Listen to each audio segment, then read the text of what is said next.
For my daughter's 7th birthday, my parents mailed her a pink dress as a present. She looked thrilled at first, then suddenly went stiff. "What is this, Mommy?"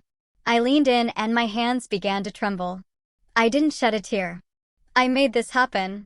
The next morning, my parents were ringing nonstop.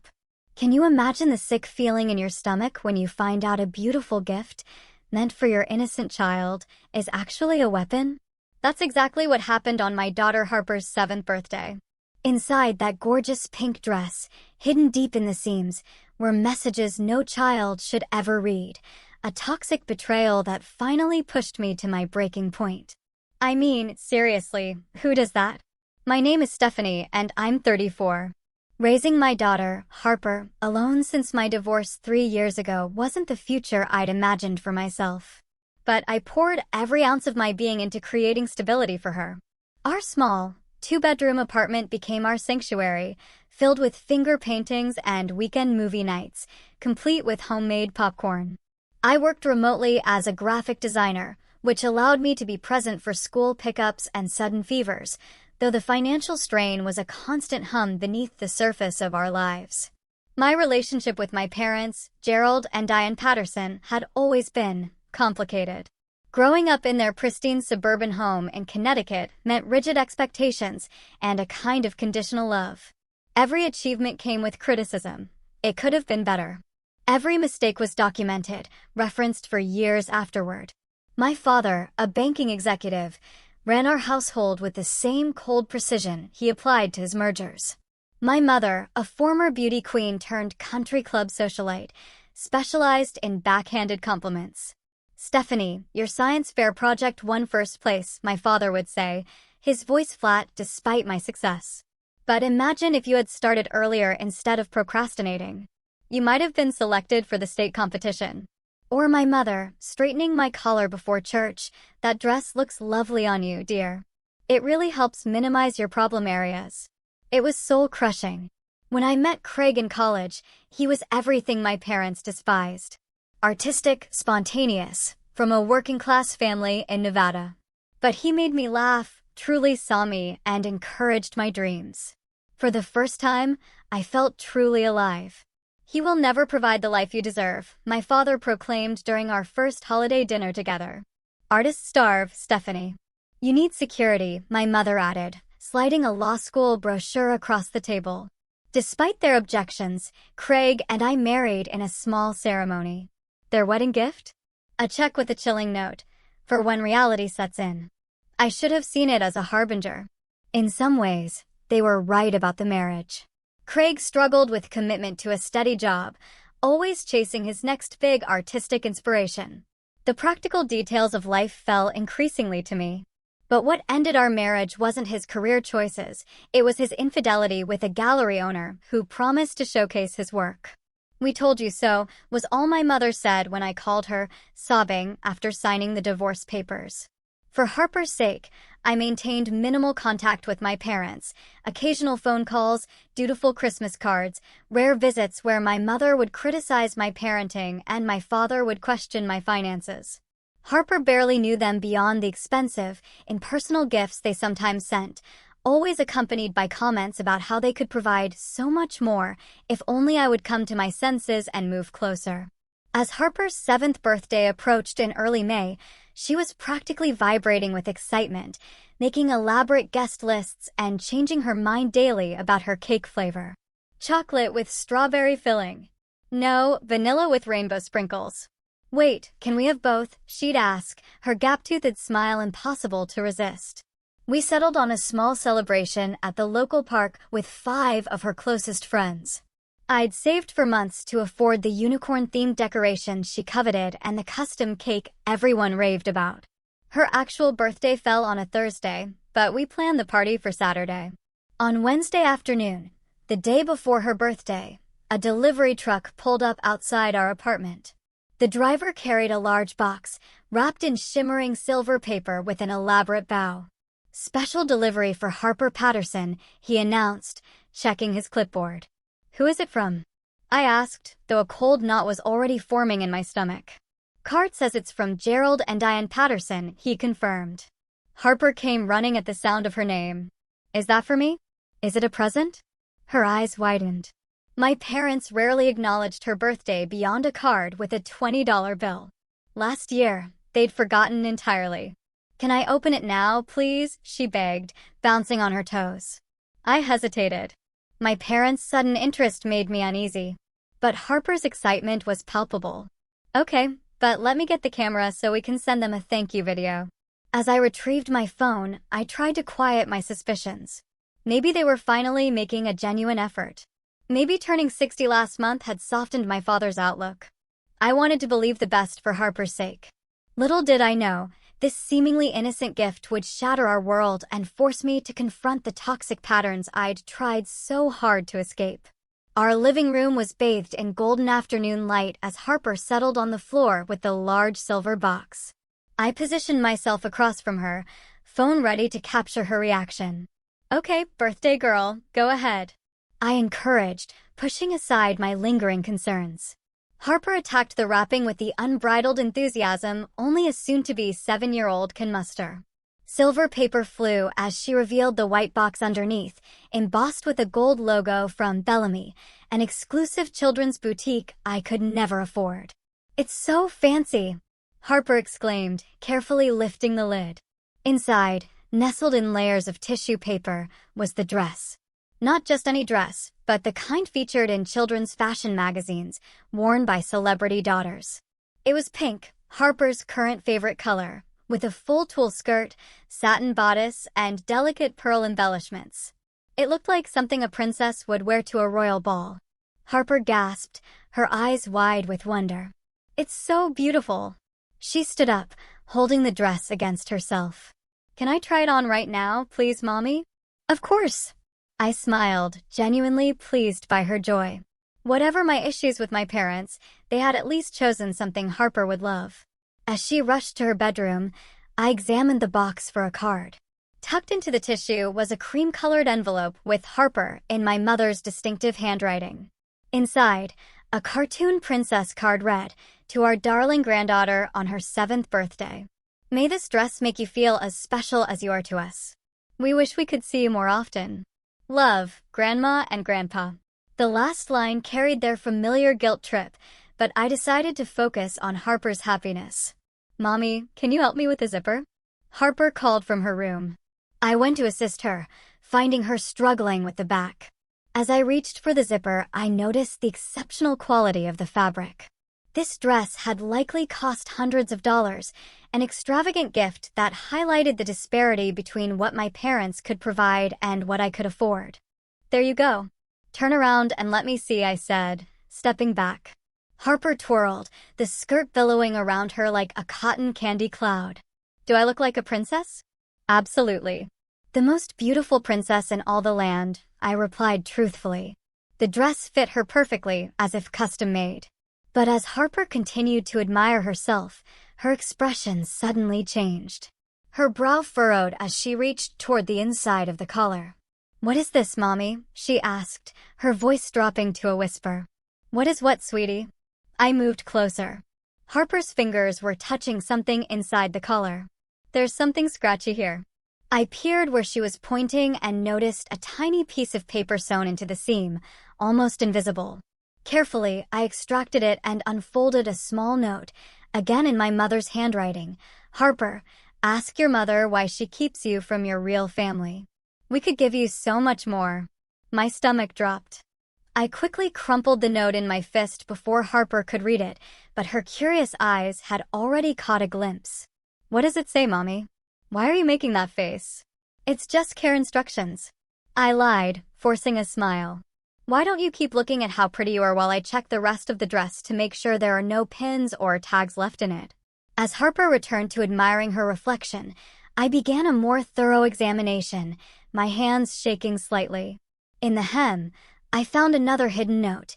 Your mother denies you the advantages we could provide. A better school, ballet lessons, summer in Europe. My hands trembled harder as I continued searching. Inside a decorative pocket, another note. She failed at her marriage. Don't let her fail you too. Behind a pearl button, we have a college fund for you. Ask why she refuses it. Each discovery sent waves of nausea through me. The beautiful dress was a Trojan horse, designed to plant seeds of doubt in Harper's mind about my parenting and our life together. It was manipulation of the cruelest kind, using an innocent child as a pawn. I must have made a sound because Harper turned from the mirror, her face clouding with concern. "Mommy, are you okay?" I forced myself to breathe normally. "Yes, honey. I just found a loose thread I need to fix before you wear this for your party." "Can I keep it on a little longer?" she pleaded. "Actually, sweetie, I think we should save it for your party." "We wouldn't want to get it dirty before then," I suggested, desperate to get the toxic garment off my child. Harper's face fell slightly, but she nodded. "Okay. Can you help me with the zipper again?" As I helped her change back into her regular clothes, I noticed her subdued manner. "Is everything all right, Harper?" She hesitated before asking, "Mommy, why don't we see Grandma and Grandpa very much?" The note said something about real family. My heart shattered.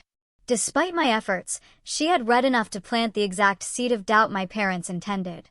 I sat on her bed, patting the space beside me. "Come sit with me for a minute," I said gently. When she joined me, I took her small hands in mine. Families come in all different shapes and sizes. Some people see their grandparents every day, some only on holidays, and some hardly ever. It doesn't mean anyone loves anyone less. It just means that sometimes grown-ups need space to be the best versions of themselves. Her 7-year-old mind struggled. "But don't they want to see me?" "Of course they do," I assured her.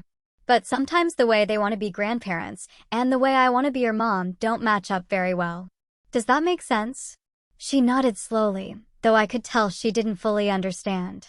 How could she? The complexities of toxic family dynamics were difficult even for adults. "Tell you what," I said, forcing brightness into my voice. "Why don't we call Grandma and Grandpa right now to thank them for the dress? You can tell them all about your birthday plans." Harper's face brightened. "Can we video call them? I want to show them how it looks on me." "We'll try, but they might be busy." "If not, we can leave a message," I said, knowing full well my parents rarely answered unexpected calls, preferring the control of returning them at their convenience. As predicted, the call went to voicemail. Harper left an enthusiastic thank you, mentioning how excited she was to wear the dress. I added a brief thank you for the thoughtful gift, keeping my tone neutral despite the rage building inside me. After tucking Harper into bed that night with an extra story and reassurances about her birthday celebrations, I returned to the living room and laid the dress out on the coffee table. With surgical precision, I began examining every inch of the garment, finding a total of 12 hidden notes, each more manipulative than the last. "Your mother is keeping you from the life you deserve. We have a beautiful room waiting for you in our home. Ask your mother about the trust fund she refuses. Your father left because your mother pushed him away." By midnight, I had documented each note with photographs and placed them in a folder on my phone labeled Evidence. My hands had stopped shaking, replaced by a cold resolve. This calculated attack on my parenting and my relationship with my daughter crossed every conceivable boundary. It was emotional abuse aimed not just at me, but at a child. As Harper slept peacefully, I made a decision. This would be the last time my parents used a gift as a weapon. Tomorrow would bring difficult conversations and painful decisions. But for tonight, I focused on removing every last note from the dress with a seam ripper and needle. If Harper had her heart set on wearing it for her party, she would do so without carrying my parents' poison next to her skin. Sleep evaded me that night as memories flooded back, illuminating a lifelong pattern I had normalized for too long. The dress incident wasn't isolated. It was the culmination of a calculated strategy my parents had employed throughout my life. My earliest memory of their gift manipulation came on my 8th birthday. After begging for months, they finally presented me with the coveted bicycle all my friends had. Glimmering red with streamers, it seemed like a dream come true until the conditions emerged. "This bike stays in our garage," my father announced. "You may ride it when your grades are satisfactory and your chores are completed to our standards." What should have been a simple childhood joy became a control mechanism. Some weeks, I never earned the right to ride at all. When I complained that other kids could ride their bikes whenever they wanted, my mother's response was cutting. Other parents settle for mediocrity, Stephanie. We expect excellence.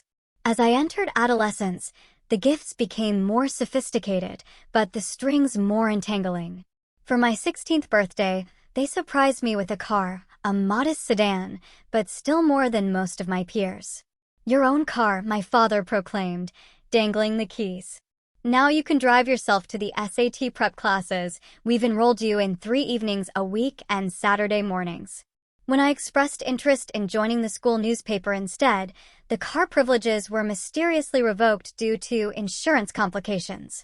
They reappeared once I agreed to the prep classes. College brought physical distance, but not emotional freedom. They paid my tuition at the business school they selected, though I dreamed of studying art. Each semester, a new laptop or printer arrived with the unspoken reminder of who controlled my future. We invest in success, my father would say during our monthly phone calls, where he interrogated me about my grades.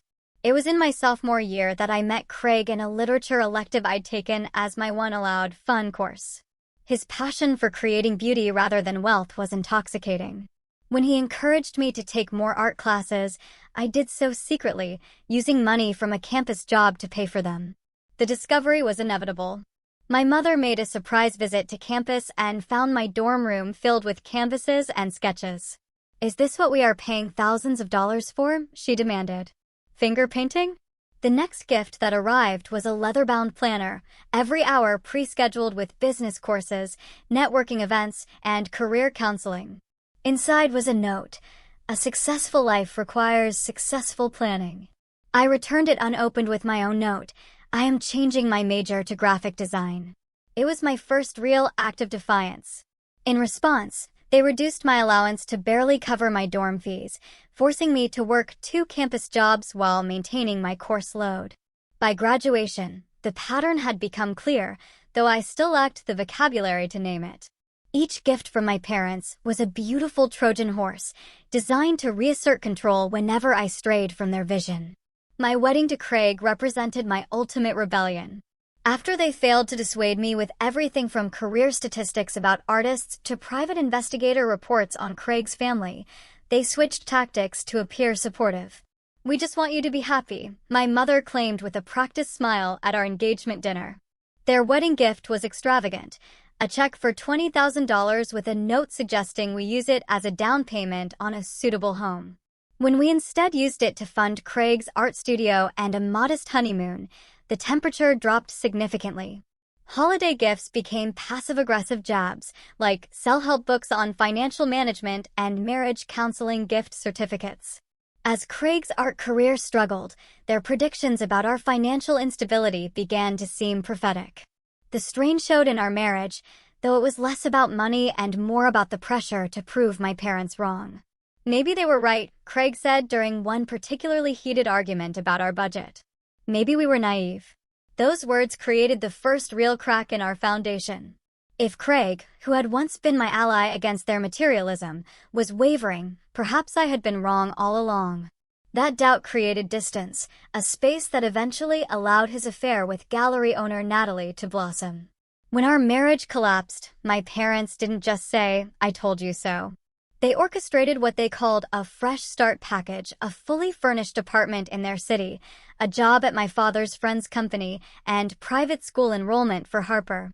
All I had to do was admit my failure and return to their sphere of influence. "Think of Harper," my mother urged. "She deserves the best opportunities." But I recognized the familiar pattern. Their help would come with constant surveillance and criticism. Harper would become another pawn in their control games. So I declined and moved us to a different state, finding remote work that allowed me to rebuild our lives on my terms. Their response was cold withdrawal, punctuated by occasional gifts to Harper that always contained subtle digs. A dollhouse for Christmas came with miniature furniture, like what she could have in a real house. Art supplies arrived with notes about developing marketable skills, unlike her father. I intercepted most of these messages before they reached Harper, trying to preserve her innocent relationship with grandparents who sent nice things. I wanted her to be spared the manipulative subtext that had defined my childhood. Until now. until they went too far, planting their poison directly into my daughter's mind with those hidden notes. As dawn broke after my sleepless night, I understood with crystal clarity that this pattern would continue indefinitely unless I took definitive action. The vibration of my phone interrupted my thoughts. A text message from my mother. Did Harper receive our special delivery? We would love to see her reaction. Another arrived moments later. We are thinking of visiting for her birthday tomorrow. We could take her shopping for accessories to match her dress. The audacity was breathtaking. Not only had they weaponized a child's birthday gift, but now they planned to invade our space without invitation to further their agenda. My fingers hovered over the keypad, tempted to unleash years of repressed anger. Instead, I set the phone down without responding. This confrontation would not happen on their terms or through the safe distance of technology. Some reckonings needed to happen face to face. As Harper's bedroom door creaked open and her sleepy face appeared, I tucked away my fury behind a birthday morning smile. "Happy birthday, my big 7-year-old. I called out, arms open for a hug. Today would be about Harper's joy. Tomorrow would be about protection and truth. The dress with its hidden daggers had finally shown me what I needed to do, not just for myself, but for my daughter's emotional well-being. As we shared birthday pancakes shaped like unicorns, my phone continued to vibrate with messages and calls from my parents. I silenced it, focusing instead on Harper's delight as she opened the art set and books I had carefully selected for her. Unlike the expensive dress, these gifts came with only one string attached: unconditional love. After Harper went to bed that night, exhausted from a day of birthday celebrations, I spread the pink dress across my kitchen table. Though I had removed all the hidden notes, their cruel messages still seemed to radiate from the fabric. My parents had called 17 times throughout the day, escalating from casual inquiries about the gift to increasingly demanding messages about our lack of gratitude. "We spent a fortune on that dress. The least you could do is acknowledge it properly," my father's most recent voicemail growled. Sitting at the table with a cup of tea gone cold, I opened my laptop and typed emotional manipulation through gifts into the search bar. For the next 3 hours, I read article after article about narcissistic parenting, psychological control tactics, and the concept of gifts with strings attached. The terminology was new, but the patterns described were painfully familiar. One phrase particularly resonated: "The gift is not a gift if it comes with obligation." At 1 a.m, I called Jessica, my closest friend, who had witnessed much of my struggle with my parents over the years. Despite the hour, she answered on the 3rd ring. "Steph, is everything okay?" I poured out the whole story, my voice shaking as I described finding the hidden notes and Harper's confusion. "Those manipulative monsters." Jessica hissed when I finished. "Please tell me you're not letting Harper wear that dress tomorrow. She has her heart set on it." I removed all the notes, but that's not the point. "They're escalating, Jess, threatening to show up unannounced, trying to poison Harper against me. I don't know what to do." Jessica's response was immediate. "You need to cut them off completely." "They're still her grandparents," I said, voicing the conflict that had kept me tethered to them despite everything. "No, Steph. Grandparents don't try to turn children against their parents. That's not love. That's warfare." Her words cut through my lingering doubt. She was right. What my parents had done went beyond mere criticism or controlling behavior.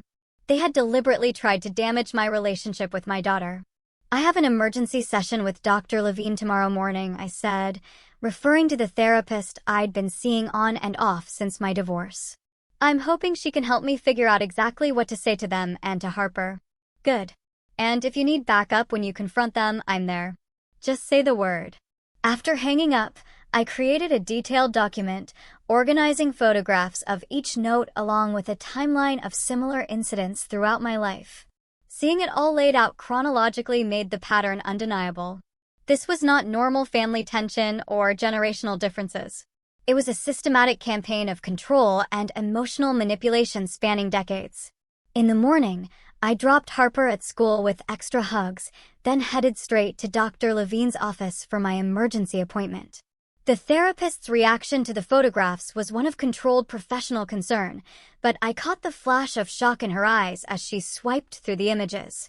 In all my years of practice, this is one of the more calculated attempts at parental alienation I have seen, she said finally. These messages were clearly designed to undermine your authority and create confusion for Harper. What do I do? I asked, my voice small despite my resolve. They're threatening to visit, to take Harper shopping. I'm afraid of what they might say to her when I'm not around.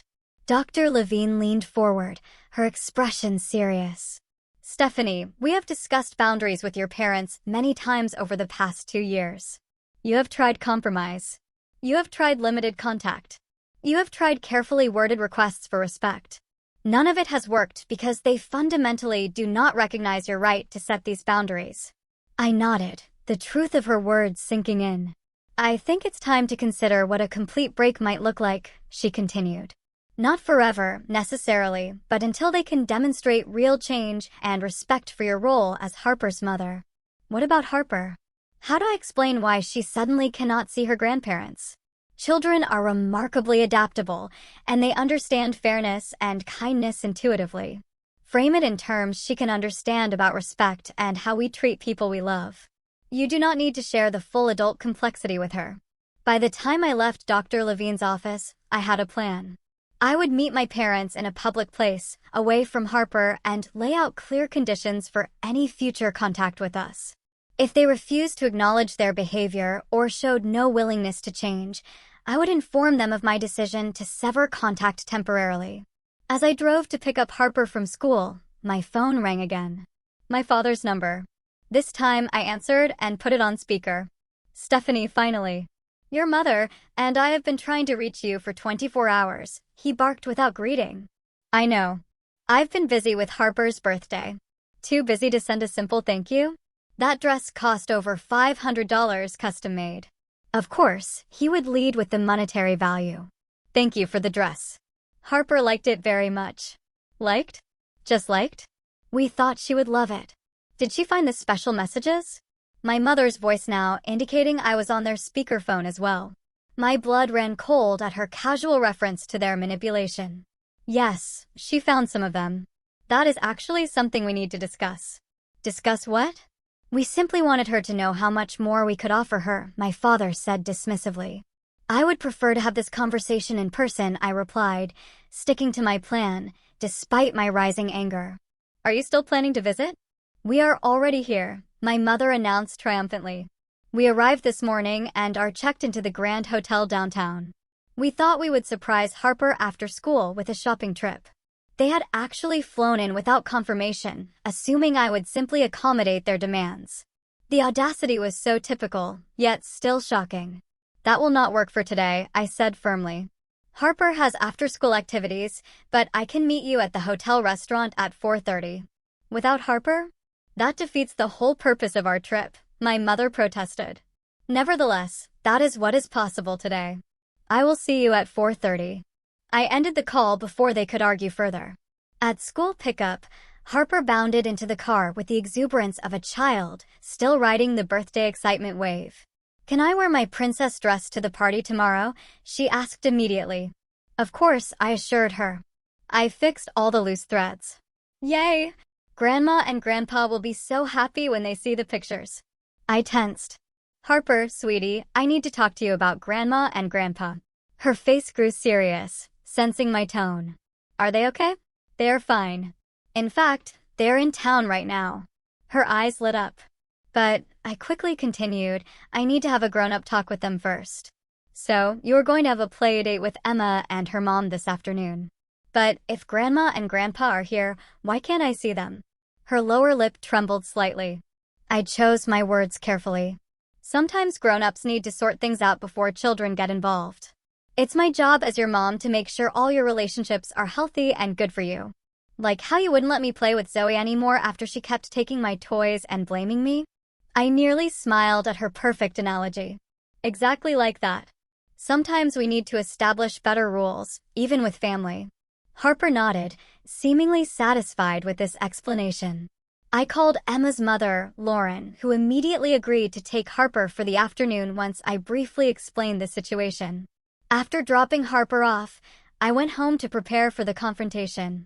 I transferred the photos of the notes to my tablet for easy reference, changed into a professional outfit that made me feel armored, and practiced the key points I wanted to make. As I drove to the hotel, I realized my hands were steady and my resolve firm. For the first time in confronting my parents, I wasn't seeking their approval or understanding. I was standing solely as Harper's protector, and that clarity brought unexpected strength. The hotel lobby was opulent, exactly the type of place my parents would choose to emphasize their financial superiority. I spotted them immediately at a corner table in the restaurant, my mother's perfectly coiffed silver hair and my father's ramrod-straight posture, unmistakable even from a distance. Taking a deep breath, I walked toward them, ready to fight the most important battle of my life. Not for my own wounded inner child, though she would benefit too, but for Harper's right to grow up free from the manipulative patterns that had nearly destroyed me. The hotel restaurant buzzed with early dinner conversations, providing a murmur of background noise as I approached my parents' table. They were dressed impeccably, as always, my mother in a designer suit and my father in tailored slacks with a cashmere sweater that probably cost more than my monthly rent. "There she is," my mother exclaimed with forced brightness as I approached. She half rose for an air kiss that I sidestepped, choosing instead to directly take a seat across from them. Her smile faltered momentarily before she recovered. "Where's our birthday girl?" "Harper is not joining us," I stated firmly. "This conversation is between adults." My father's jaw tightened. "We flew 1,500 miles to see our granddaughter, Stephanie, not to have coffee with you." "I did not invite you to fly here," I reminded him. "You decided that on your own, just like you decide everything else." "Well, we thought after our special gift, you might be more welcoming," my mother interjected, her voice honeyed, but her eyes sharp. Did Harper love the dress? Did she appreciate how much thought went into it? Their complete lack of self-awareness was staggering. I took a deep breath and placed my tablet on the table facing them. "Let's talk about exactly how much thought went into it," I said, keeping my voice level as I opened the photo gallery. I turned the screen toward them, displaying the first hidden note. "Would you like to explain this?" "This?" My mother squinted at the screen while my father reached for his reading glasses. Recognition dawned on both their faces simultaneously, but neither showed a hint of remorse. "Those were just little notes of affection," my mother said dismissively. "Grandmother to granddaughter affection." I swiped to the next photo. "Harper, ask your mother why she keeps you from your real family. We could give you so much more." "Is that affection, mother? Or is it a deliberate attempt to undermine my relationship with my daughter?" "You're overreacting," my father cut in. "We simply want Harper to understand the opportunities she is missing by being kept away from us." "Opportunities?" I scoffed. "You mean like being constantly criticized and manipulated? Having every gift come with strings attached? Being made to feel that love is conditional on performance?" My voice remained steady, but I could feel heat rising in my cheeks. "We gave you every advantage," my father retorted, color rising in his face. "The best schools, music lessons, summer camps. All the things you are denying Harper." "You gave me things, Dad. Not advantages. Things with conditions and expectations and emotional price tags so high I'm still paying them off in therapy." My mother's expression hardened. "Therapy? Of course. Blame us for your failures instead of taking responsibility." "This is not about blame. This is about boundaries." I swiped through more photos of the notes. "You hid 13 messages inside a child's birthday present, all designed to make her question her mother and her life. Do you have any idea how manipulative that is? How potentially damaging to a 7-year-old? For a moment, genuine confusion crossed my mother's face. "We were just trying to let her know we care about her future. By telling her that her father left because I pushed him away? By suggesting I am deliberately keeping her from opportunities? That is not care, Mother. That is cruelty." My father leaned forward, his businessman persona taking over. "Stephanie, you have always been overly sensitive. We are simply trying to maintain a relationship with our only grandchild, whom you have systematically kept from us since the divorce." I have kept healthy boundaries, I corrected, which you consistently ignore or stomp across. This time, you went too far. Too far. My father scoffed. What exactly do you think we did wrong? We sent a beautiful gift to our granddaughter. A gift is freely given, I replied. What you sent was a weapon designed to create division between me and Harper, and it is just the latest in a lifelong pattern. My mother's face registered genuine surprise. Pattern? What pattern? Every gift you have ever given me came with control attached, I said, my voice rising slightly. The bike I could only ride when I earned the privilege. The car that was really just transportation to the classes you chose for me. The wedding check that you expected to dictate how we lived. And now these notes to Harper. It has always been about control, not love. A waiter approached to take our order, sensed the tension, and quickly retreated. My father used the interruption to collect himself. This is absurd. We have only ever wanted what is best for you, and now for Harper. No, I said firmly. You have only ever wanted what you decided was best. There is a difference. So, what exactly is the purpose of this meeting? My mother asked, her voice turning cold. To accuse us of being terrible parents and grandparents? To make us feel guilty for wanting to be involved in Harper's life. The purpose is to establish clear boundaries going forward, I replied, shifting into the plan I had prepared. If you want to have a relationship with Harper, there will be new rules. My father's eyebrows shot up. Rules? We do not need rules to see our own granddaughter. Actually, you do. First, no more surprise visits. You will ask permission before coming and respect my answer if the timing does not work. Second, no more undermining my parenting with comments or hidden messages. Third, gifts are just gifts, not opportunities for manipulation. If you cannot follow these boundaries, you will not have access to Harper. My mother's face reddened. You cannot keep our granddaughter from us. We have rights. Grandparent rights. I laughed without humor. Go ahead and consult a lawyer. I already have. In our state, you would need to prove I am an unfit mother or that denying visitation would harm Harper. Good luck making that case with evidence of your attempting to alienate her from me. My father's expression darkened dangerously. This is how you repay everything we have done for you. With threats and accusations. I am not threatening. I am stating facts. Your behavior has become harmful, and my primary responsibility is to protect Harper. From her loving grandparents, my mother's voice rose sharply, drawing glances from nearby tables. We are trying to give her advantages you cannot provide. You are trying to buy her loyalty and turn her against me, I corrected. And I will not allow it anymore. My father stood abruptly, towering over the table. I will not sit here and be lectured by my own daughter about parenting. We raised you to be successful, and instead you threw it all away on a failed marriage to a starving artist. Now you live in a shabby apartment, barely making ends meet, and you have the audacity to criticize us. His voice had risen to the point where other diners were openly staring. I remained seated, refusing to match his intensity. Dad, please sit down. Don't tell me what to do, he snapped. We are leaving. When you come to your senses and realize Harper deserves better than your stubborn pride allows, you can contact us. As he threw his napkin down, I delivered the final boundary. Until you can acknowledge what you did was wrong and commit to respecting my role as Harper's mother, we will not be in contact. I will be blocking your numbers and returning any packages you send. My mother gasped. You would cut us off completely? Your own parents. I would protect my daughter from the same emotional manipulation I endured. Yes. This is ridiculous, my father sputtered. Diane, we are leaving. Stephanie clearly needs more time with her therapist to work through her delusions. As they gathered their things, my mother leaned down, her voice low and venomous. When Harper grows up and resents you for keeping her from opportunities and family, remember this moment. This is your choice, not ours. No, Mother. This is the consequence of your choices.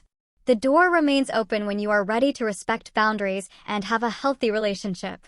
They stormed out of the restaurant, my father pausing only to throw cash on the table for their untouched drinks.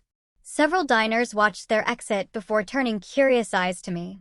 I sat alone, surprisingly calm in the aftermath of the storm. A middle-aged woman at the next table caught my eye. Are you all right, dear? I nodded, gathering my tablet. Yes, for the first time in a long time, I think I really am. As I drove to pick up Harper from her play date, I rehearsed how to explain the situation in age-appropriate terms. There would be questions, confusion, perhaps even tears.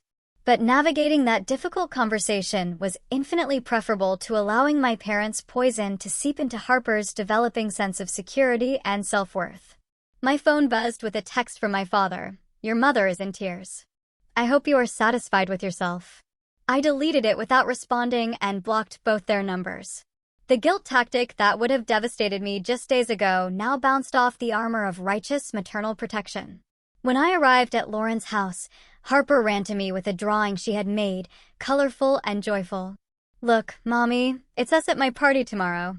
I hugged her tightly, inhaling the scent of crayons and innocence. "It's beautiful, honey. Let's go home." "Did you talk to Grandma and Grandpa? Can I see them tomorrow at my party?" The moment of truth had arrived sooner than I expected. I knelt to her level in Lauren's entryway. "Sweetie, Grandma and Grandpa had to go home early. They will not be at your party." Her face fell. "But why? Didn't they want to see me?" "They do want to see you, but right now Grandma and Grandpa and I need some time apart to figure out how to be better with each other.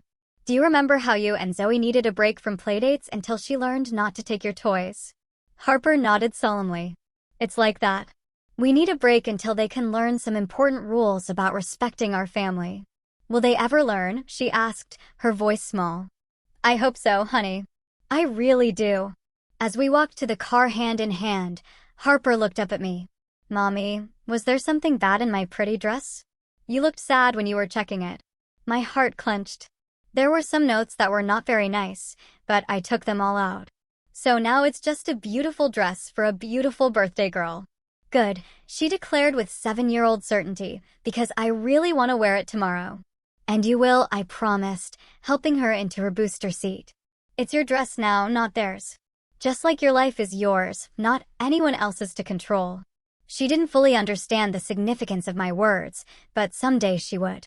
And when that day came, she would know that her mother had stood firm against manipulation and control, even when it came disguised as love and expensive gifts.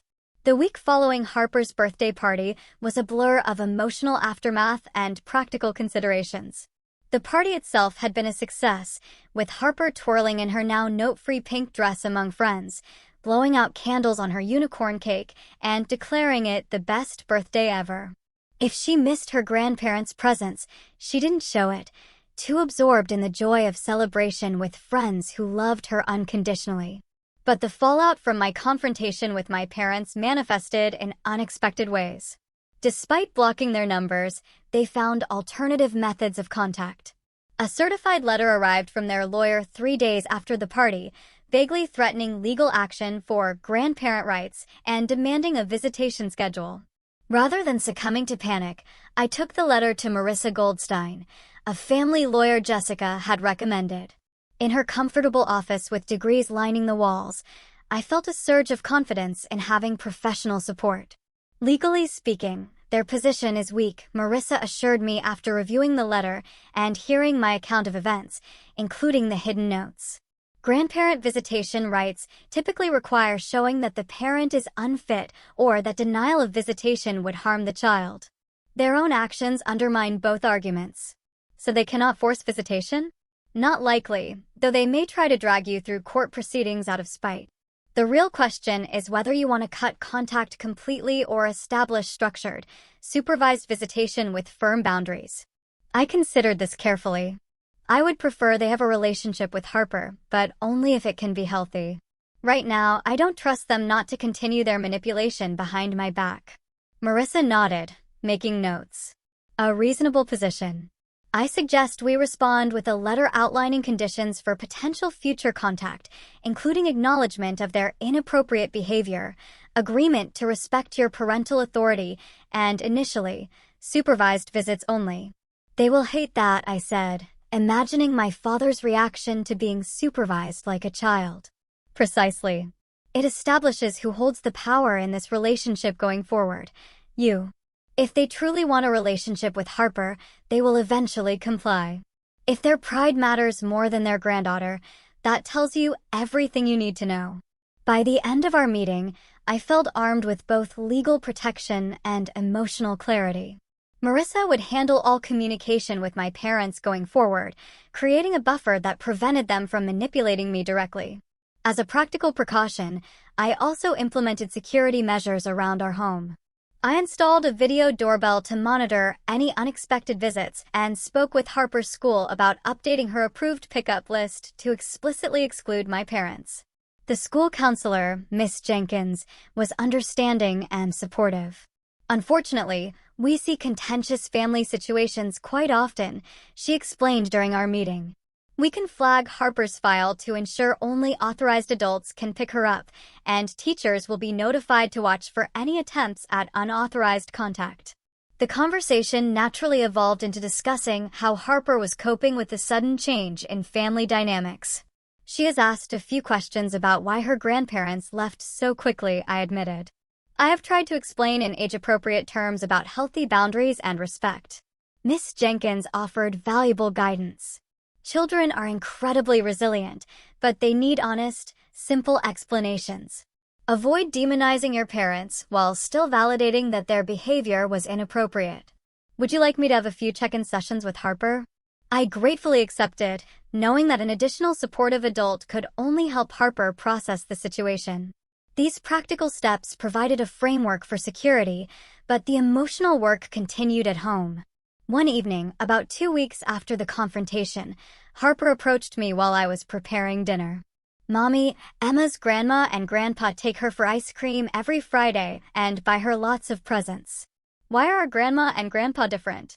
I set down the knife I was using to chop vegetables and invited Harper to sit at the kitchen counter. These moments of curiosity were opportunities for honest conversation. Families are all different, sweetheart. Some grandparents live close by and see their grandchildren all the time. Some live far away, and some, like Grandma and Grandpa Patterson, have trouble understanding how to be kind and respectful to everyone in the family. Harper's brow furrowed in concentration. Like how they put me notes in my birthday dress? I tried to hide my surprise. "You knew about those notes?" She nodded solemnly. "I saw one that said you were a bad mommy, but that's not true. You are the best mommy." Tears sprang to my eyes as I pulled her into a hug. "Thank you, sweetie.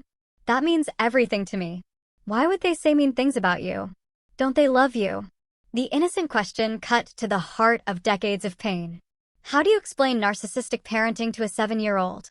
They do love me, but they don't always know how to show love in healthy ways. Sometimes people think love means controlling others or making them feel bad so they will do what you want. But real love means respecting people and wanting them to be happy even if they make different choices than you would. Harper seemed to consider this deeply. Like how you let me choose between ballet and soccer, even though you really wanted me to try ballet? I smiled at her perfect analogy. Exactly like that. Love is about supporting people's choices, not forcing your own wishes on them. So, we cannot see Grandma and Grandpa until they learn not to be controlling? That's right. And I hope someday they will learn, because I would like you to have a relationship with them, but only if it is a healthy one. These conversations continued over the following weeks, each one an opportunity to reinforce ideas about healthy relationships and boundaries. Meanwhile, I worked through my own complex emotions in weekly sessions with Dr. Levine. "I keep waiting to feel guilty," I confessed during one session. "They have sent emails through their lawyers saying I am cruel for keeping them from Harper, that I am punishing them unfairly. Part of me still questions if I am overreacting." "That is the conditioning talking," Dr. Levine observed. "You are raised to prioritize their feelings over your own, to doubt your perceptions when they conflicted with theirs. Breaking that pattern is hard work. But it feels different now. When I think about those notes they hid for Harper to find, I don't feel guilt. I feel righteous anger." Dr. Levine smiled. "That is progress. Anger can be healthy when it motivates protection of ourselves and those we love. You are not cutting them off to punish them. You are setting boundaries to protect Harper from manipulation. There is a world of difference." As we approached the 1-month mark since the confrontation, my mother attempted a new tactic. A large box arrived addressed to Harper containing an elaborate dollhouse that must have cost thousands of dollars. The accompanying card read simply, "We miss you." Love, Grandma and Grandpa. No hidden notes this time. But the message was clear. We can provide what your mother cannot. Rather than hiding the gift, I used it as another teaching moment. Harper, Grandma and Grandpa sent you this dollhouse. It is very nice of them, but remember what we talked about with gifts. She nodded seriously. Gifts should not try to make you do things or feel bad. That's right. Do you think this is that kind of gift or just a nice present? She studied the dollhouse thoughtfully. I think they might be trying to make me miss them and be mad at you for not letting me see them. Her perceptiveness amazed me. At 7, she was already developing awareness of manipulation that had taken me decades to recognize. What do you think we should do? I asked. Can we keep it? If I know it's that kind of gift, I would really like to play with it. I laughed at her practical approach. Yes, we can. Knowing the difference is what matters. Through Marissa, I sent a brief message acknowledging receipt of the dollhouse and reiterating our conditions for resuming contact. There was no response. Work became another unexpected arena for recovery. When I needed to take time off for legal consultations and Harper's counseling appointments, I reluctantly explained the situation to my boss, Alicia. To my surprise, she was extraordinarily supportive. Family boundaries are healthy boundaries, she declared. Take whatever time you need. Your projects can wait a few days. This validation from someone outside the situation reinforced that I was not overreacting or being unreasonable. Normal, healthy people understood the need for boundaries against manipulation. As weeks turned into months, we established new traditions to replace the gaps left by extended family. Sunday dinners with Jessica and her family became a weekly highlight. Harper joined a soccer team, developing friendships with teammates and their families. Our world expanded in ways it never could have under my parents' controlling influence. 6 months after the confrontation, the certified letters finally stopped. My parents had apparently grown tired of paying legal fees for responses that never changed. Through mutual acquaintances, I heard they had taken an extended European cruise, telling friends they needed a break from family drama. Their retreat didn't feel like defeat or even victory. It simply confirmed what I had always suspected. Their desire for control outweighed their love for Harper. Given the choice between a relationship on healthy terms or no relationship at all, they chose their pride. But where there should have been sadness, I found unexpected peace. Harper was thriving, secure in the knowledge that her mother would protect her from anyone who did not respect her well-being, even family. I was growing stronger, setting boundaries in other relationships and recognizing my worth beyond my parents' approval. The pink dress still hung in Harper's closet, a reminder not of manipulation, but of resilience. She wore it occasionally for special events, completely unaware of the transformation it represented for both of us. What my parents had intended as a weapon had become a symbol of our liberation. One evening, as I tucked Harper into bed, she asked a question that showed how far we had come. Mommy, do you think Grandma and Grandpa will ever learn how to love without controlling? I smoothed her hair back from her forehead. I don't know, sweetheart. People can change, but they have to want to. All we can do is keep our door open if they ever decide to walk through it the right way. I hope they learn, she said sleepily. But I'm okay if they don't. We have lots of people who love us the right way. As I kissed her goodnight, I marveled at her wisdom. Out of all the gifts my parents had ever given, the greatest had been unintentional, this final push toward freedom and self-worth for both of us. 6 months turned into a year, and Harper's 8th birthday approached with none of the anxiety that had shadowed her 7th. We planned a space-themed party at the local planetarium, reflecting her newfound obsession with astronomy.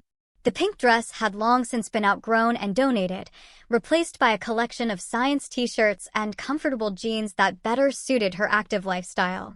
In that year of distance from my parents, both Harper and I had flourished in ways I had not anticipated. The constant low-grade anxiety that had been my lifelong companion gradually dissipated. Decision-making became easier without the reflexive consideration of what my parents would think. My graphic design business expanded as I took creative risks that previously would have felt too uncertain. For Harper, the change manifested in growing confidence and emotional intelligence beyond her years. The school counselor, with whom she continued occasional check-ins, remarked on her unusual ability to identify manipulative behavior and playground dynamics and remove herself from unhealthy situations. She told a classmate yesterday that she would not play if the game required her to be mean to another child, Miss Jenkins reported during one of our updates. When pressed, she said, "Real friends do not make you choose between being nice and being included." That is remarkably mature insight for an 8-year-old. Pride swelled in my chest upon hearing this. The painful lessons of our family rupture had translated into valuable emotional tools for Harper, potentially sparing her years of the people-pleasing and boundary struggles I had endured. Our healing journey had not been without professional support. Dr. Levine introduced me to several therapeutic practices that proved transformative. Foremost among these was inner child work, allowing me to reconnect with and nurture the part of myself that had been wounded by my parents' conditional love. Imagine your childhood self, Dr. Levine would guide me. What would she need to hear from you now? This practice initially felt awkward, but gradually became powerful. I learned to parent myself with the compassion and validation I had always craved, which in turn enhanced my ability to parent Harper with healthy attachment rather than anxious control. We also incorporated ritual into our recovery. On the anniversary of the confrontation, Harper and I created a freedom wall in our apartment, a corkboard where we pinned representations of choices we had made independently. Harper's contributions included her decision to quit ballet in favor of soccer, picking out a new bedspread without consulting anyone, and standing up to a friend who had been pressuring her to share test answers. My own pins reflected career choices, dating decisions made without fear of judgment, and small daily acts of self-trust. Together, the collection illustrated our growing confidence in our own inner guidance rather than external approval. Our circle of support expanded organically during this time. Jessica and her family remained steadfast allies. But we also connected with a single parents group through Harper's school, forming friendships with others navigating complex family dynamics. Monthly potluck dinners with this chosen family became a highlight for both of us, providing the warmth of community without the toxicity of manipulation. The only contact from my parents came on Harper's 8th birthday, when a card arrived containing a check for $1,000 and a brief note for Harper's college fund. No strings attached. I studied the card carefully, searching for hidden barbs or subtle manipulation. Finding none, I discussed it with Dr. Levine. It could be a genuine olive branch, she suggested, or it could be another attempt to reestablish contact on their terms. The question is, what feels right to you? After careful consideration, I deposited the check in Harper's college account, but sent only a brief acknowledgement through Marissa rather than opening direct communication. It was a small step, neither rejecting their gesture nor rushing back into potentially harmful dynamics. One unexpected area of growth emerged in my dating life. Prior to the confrontation with my parents, I had avoided serious relationships since my divorce, unconsciously fearing I would replicate the unhealthy patterns I had grown up with. With new awareness of these patterns, I cautiously began dating again, now able to identify red flags that previously would have seemed normal. 3 months into a promising relationship with Mark, a landscape architect I met through a client, he made a comment about my outfit that carried a hint of the criticism I had grown up with. Rather than ignoring it or doubting my perception, I addressed it directly. That comment felt critical in a way that made me uncomfortable, I told him. I need you to understand that I am sensitive to that type of communication because of my history. His response told me everything I needed to know about his potential as a partner. Instead of defensiveness, he showed genuine concern, apologized, and asked thoughtful questions about how to communicate better. This healthy response to boundary setting was so foreign to my experience that I actually cried afterward, overwhelmed by the contrast with my parents' reactions to similar conversations. As Harper's birthday party approached, Mark asked if he could attend, having met Harper several times during casual outings. I would like that, I said, but I want to be clear that we are still getting to know each other, and Harper's emotional well-being comes first. No grand gestures or attempts to win her over. Okay, absolutely, he agreed. I am happy to be just another adult celebrating her special day. This measured introduction of Mark into Harper's life exemplified my new approach to relationships, prioritizing careful discernment over people-pleasing or rushing attachment. The birthday celebration itself was joyful chaos, with 12 children exploring the planetarium exhibits before gathering for cake under a dome of projected stars. Harper was in her element, explaining constellations to her friends with infectious enthusiasm. As the party wound down and parents arrived for pickup, I found a quiet moment with Harper near the gift table. "Did you have a wonderful birthday, sweetheart?" She nodded emphatically. "The best ever. And guess what? I didn't even think about Grandma and Grandpa all day." Her innocent observation struck me with its profundity. The absence of my parents, which once would have felt like a painful void to be filled with excuses or explanations, had simply become our normal. Harper was not damaged or deprived by their absence. She was thriving. That evening, after tucking an exhausted but happy Harper into bed, I sat on our small balcony with a cup of tea, reflecting on the journey of the past year. The painful confrontation that had initially seemed like an ending had actually been a beginning, the first step toward authentic living, unconstrained by manipulation and conditional love. The deeper lesson had emerged gradually. True love, whether parental, romantic, or friendly, never requires diminishment of self. It expands rather than contracts, liberates rather than controls, celebrates growth rather than punishing independence. By standing firm against my parents' manipulation, I had not only protected Harper, but had modeled for her the fierce self-respect I hoped she would carry throughout her life. I had also learned that family is defined not by blood, but by healthy attachment. The people who had rallied around us during the past year, who had respected boundaries and offered support without expectation of return, were more truly family than those who shared our DNA but could not honor our autonomy. Most importantly, I had discovered that breaking generational patterns of control and emotional manipulation was not just possible, but necessary. Though painful in the short term, the disruption of toxic dynamics created space for new, healthier patterns to emerge.